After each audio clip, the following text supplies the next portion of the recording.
अस्सलाम वालेकुम। शेख साहब ने बड़ा अच्छा एक्सप्लेन किया था बायबैक को। इसमें मेरे 1-2 पॉइंट्स थे कि एक तो बायबैक का मतलब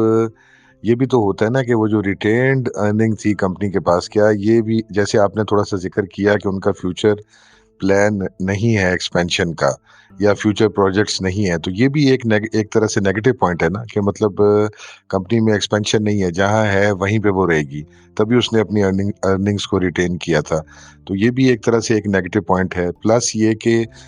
डिविडेंड पे भी तो हिट आ सकती है कि वो जो रिटेन्ड अर्निंग्स थी, वो हमें भी दे सकती थी, मतलब जो शेयर होल्डर्स हैं उनको भी डिस्ट्रीब्यूट कर सकती थी in the form of dividends. मगर उसके इन लिeu उसने बायबैक कर लिया, तो वो भी एक बात आ सकती है कि जो पोटेंशियल था एक डिविडेंड का, वो कम हो गया। तीसरा ये कि जो free floating number of free floating shares हैं, वो भी तो मार्केट में कम हो गए ना, वहाँ से उठ गए। तो वो भी इम्पैक्ट मेरा ख्याल है किसी न किसी तरीके से कर सकता है कि पहले बहुत ज़्यादा शेयर्स थे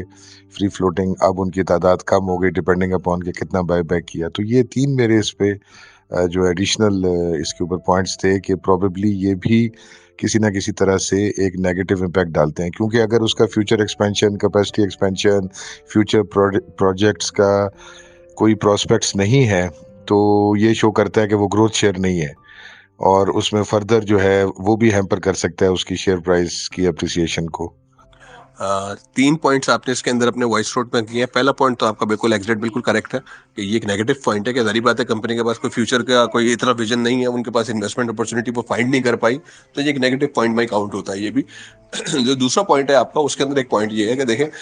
उसने अपनी लिक्विडिटी को जो डिविडेंड की मद में देना था, उसको देने के बजाय उसने बायबैक कर लिया, तो उसकी वजह ये भी हो सकती है कि कंपनी जो अपनी आगे एक्सपेंशन जो चीज़ों को देख रही है, तो उसके अंदर उसको मालूम है यार कि अभी मैं 3 रुपए डिविडेंड दे रही हूँ, तो अपनी मैं क्वांटिटी अपनी होल्डिंग बढ़ा के, तो ये जो अगला मैं डिविडेंड देने वाली हूँ जो 6 रुपए 7 रुपए का, जो कंपनी को मालूम है कि हम जिस रफ्तार से जा रहे हैं तो अगले हमने क्या पोटेंशियल वगैरह क्रिएट करनी है, उसके जो प्रॉफिटेबिलिटी आनी है, तो एक हमें भी हमारे पास होल्डिंग ज्यादा हो जाएगी तो हम भी वो मुनाफा ले लेंगे, और शेयर होल्डर के पास जो जितना भी माल रह गया उनको भी एक अच्छा चीज मिल जाएगी, तो इसका एक ये प्लस पॉइंट बनता है। लेकिन अगर इस डायरेक्शन में इस वाले रूट पे नहीं है तो ये वाकई नेगेटिव पॉइंट में चला जाएगा, जो जिस पॉइंट का आपने जिक्र किया। लेकिन अगर जिस पॉइंट का मैं जिक्र कर रहा हूँ अभी कि कंपनी ये सोच रही है, तो फिर ये पॉजिटिव पॉइंट लग जाएगा। तीसरा जो आपने बताया कि फ्री फ्लोट वगैरह कम हुआ, तो देखा फ्री फ्लोट कम होने ही की वजह से तो प्राइस प्राइस के ऊपर प्रेशर आता है, और वो अपसाइड की तरफ मूव करना शुरू कर देता है ना। मार्केट में सप्लाई खा गया ना वो, मार्केट में 2 करोड़ शेयर आ रहे थे तो वो अकेले 1.5 करोड़ लेने के लिए खड़ा हो गया, उसने कहा दे दो। तो सेलर पीछे हट गया, तो जिसकी वजह से उसके वो आगे आगे बढ़ के लेना शुरू कर दिया, क्योंकि उसको अपनी बायबैक कंप्लीट करनी है।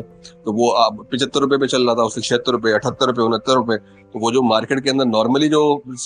सेलर का माल नहीं बिक रहा होता था, वो जाते थे माल देता हुआ जाता था कि भाई मुझे तो पैसे निकालने 75 या 74 करके भी दे दो, ठीक है मैं फौरन बाहर निकलूं। तो वो बायर जो है वो उसको एग्रेसिव मोड देते हैं, जब सप्लाई कम कर देते हैं तो आगे पोटेंशियल उसका बढ़ने का चांसेस बढ़ जाते हैं, क्योंकि अब सेलर जो है वो लिमिटेड रह गया ना। आसान लफ्जों में बताता हूँ, यानी कि 100 शेयर थे और कंपनी के पास पहले 25 शेयर थे। कंपनी ने कहा यार कि हम इसको 60% कर लेते हैं, मार्केट का 60% अपने पास रखते हैं, 40% छोड़ते हैं। तो अब जब वो उससे 60% अपने पास कर लिया, तो अब बेचने वाले जो पहले 75% होते थे, तो अब वो रह गए 40%, तो आगे का बेचने का एरिया कम हो गया, तो अब वो आगे बढ़ना शुरू हो गया। तो वो एक आर्टिफिशियल प्रेशर क्रिएट कर देता है शेयर अपनी प्राइस के मूवमेंट के ऊपर। लेकिन फिर वही वाली बात है कि अगर कंपनी के फंडामेंटल्स का सपोर्ट नहीं करेंगे, तो ये आर्टिफिशियल मूवमेंट तो उसको मिल जाएगी जब तक कि कंपनी की बाइंग चल रही है, लेकिन वो बाइंग बंद होते साथ ही फिर जो है वो फिर डाउन साइड पे जाना शुरू हो जाए।